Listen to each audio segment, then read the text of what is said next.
Hinkle is a goof, but a really good athlete, and way better than he realizes that he is. It's one of those kids that you watch hit balls and you watch him chip and putt, and then you look at like the score range and it doesn't correlate with each other. So there's a missing link there. I haven't had the opportunity to see him play on the course all that often, so it'll be interesting come the springtime to be able to link those two together. But he could be so much better than he thinks he is. It's not even funny. I mean, I don't have as much confidence as I should. I know I can hit the shots and make the putts and do everything that. It's just knowing it in my mind that I can do that. Yeah, I think that he certainly doesn't know how good he could be, which is the case with a bunch of the kids that come in. But I think the confidence comes from the performance. Like if he was going out shooting 65 every day, then the confidence would be there. I think he maybe hasn't linked all of his skills together and put it, the total package in to shoot the scores. So then it's like a chicken or the egg thing. Is he not confident because his scores aren't lower, or his scores aren't lower because his confidence isn't higher?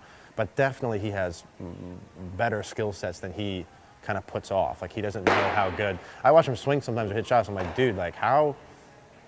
Like you should be shooting really low scores.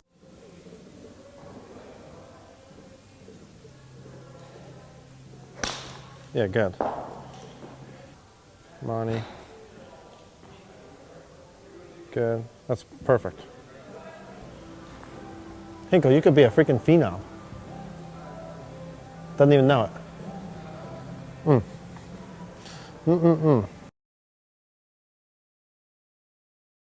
So we were doing chipping, some chipping things as part of the group practice.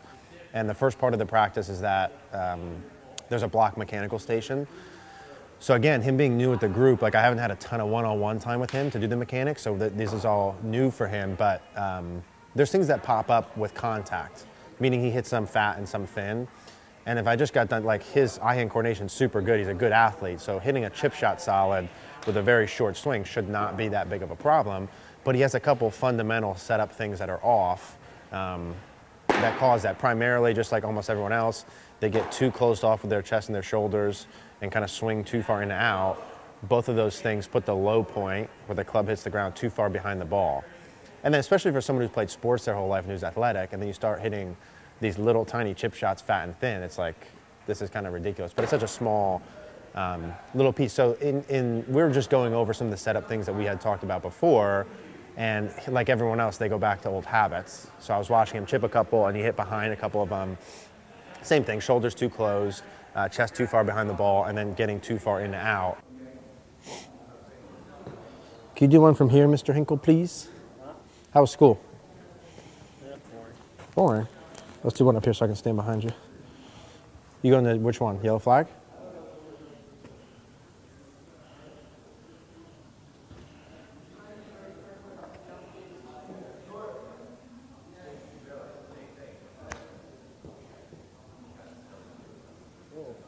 Yeah, not bad, chunk and run.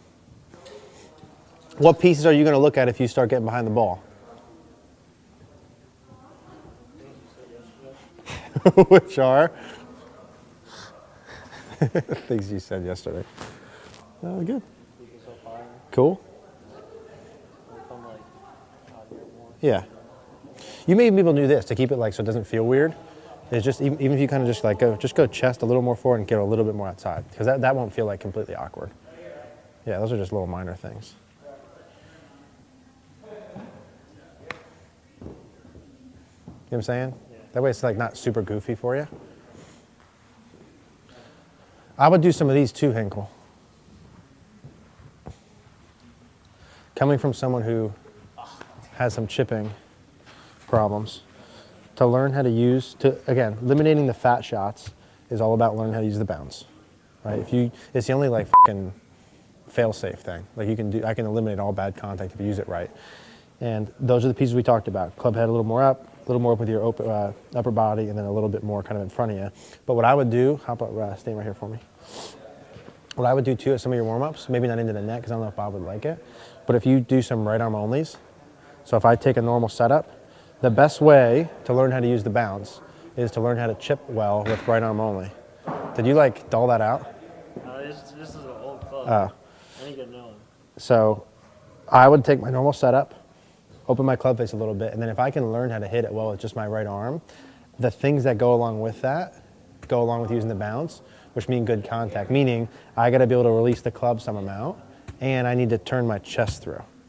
And if I put both of those together, I'd put my left hand in my pocket, normal setup, and just do a couple soft ones with right arm only and learn how to use the bounce. The worst thing that happens if you do that is when you hit slightly behind it, you drop kick, and it's still a good shot. But you'll never like flub one or hit one thin. What if I'm hitting like short ones on my, and it's a little slower swing speed, it's gonna chunk it more? Well, I would say, so the shorter the shot, so if I'm like here to here, or the thicker the rough or the tighter the lie, I would use the bounce the most and keep my speed up. So if I was going to like a short one too, I'd keep this up and I'd keep my speed up.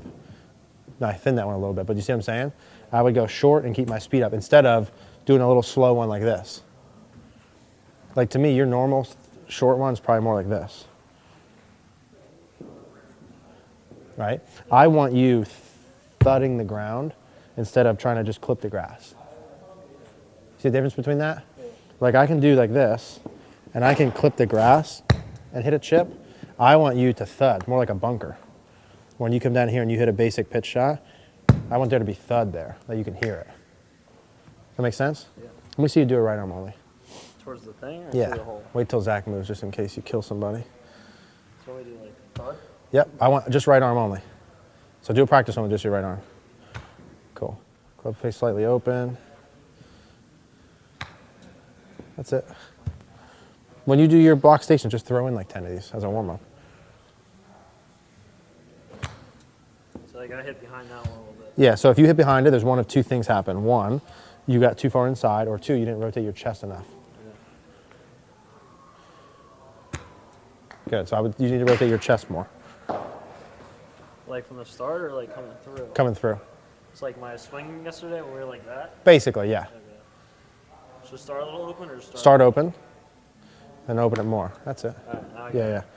If you're hitting fat, dude, for you, it's got to be one of those two things. I either was too far inside. Look at is that Pulsini 2 days in a row? And I was either too far inside, or I didn't start with my chest open, and I didn't rotate. If you do all three of those things, you're good. Start open, keep it out, and rotate. It's like that when your chest didn't rotate through as much. Because you're used to chipping like this. Yeah. And if, when in doubt, like over-rotate the chest. Do it too much. And with a thud.